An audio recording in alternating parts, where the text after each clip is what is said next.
So, the White House.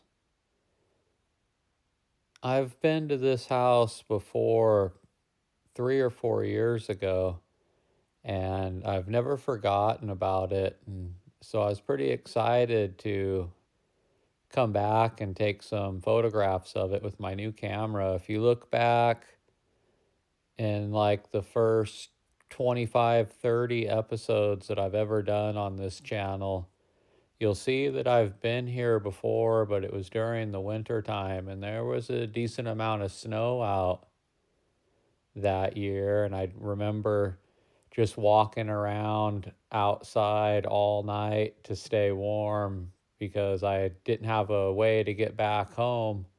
I had to wait for the bus the next morning, but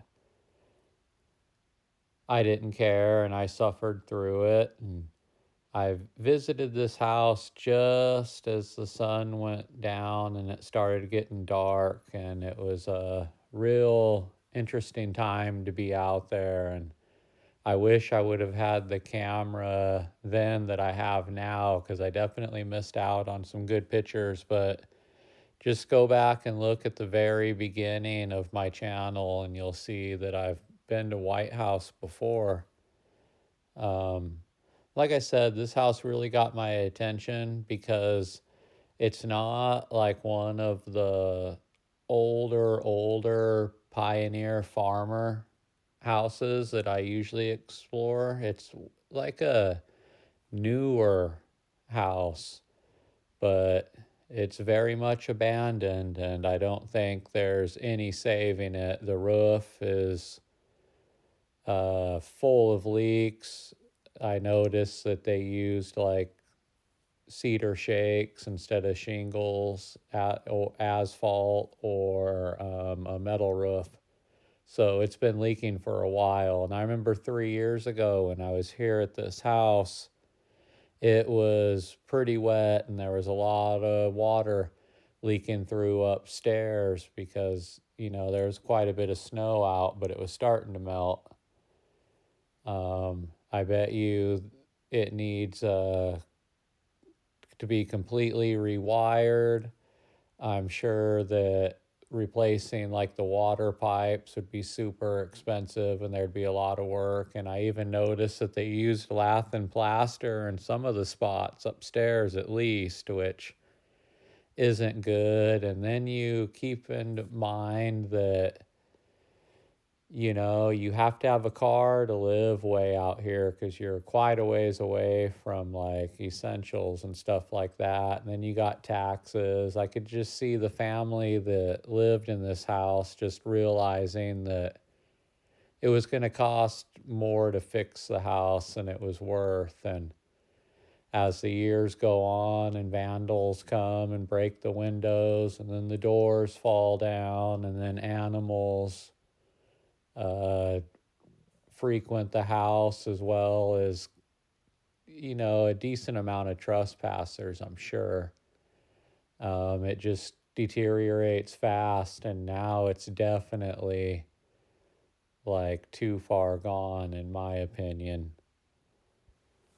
And so I met the owner before I came out here this time because that's what I'm trying to do more often than not now, is find out who owns the properties that these houses are on and asking for permission before I just go walk around and start taking pictures and stuff. And so I finally found the guy that owns this property, and he's probably late 70s, early 80s. And I showed him one of my books. I brought one of my books with me just so I you know, seem more professional when I meet these people and try to get permission to go on their properties and stuff. And we looked through one of my books for a minute, and he told me, yeah, he didn't mind if I went and took some pictures and stuff. So I'm going to come back to this house at some point during a sunset because of the way the house is facing.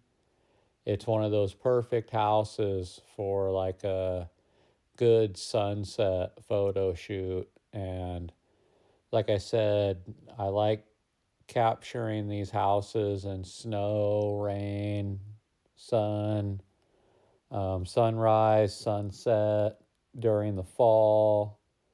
A thunderstorm would be great, because each different,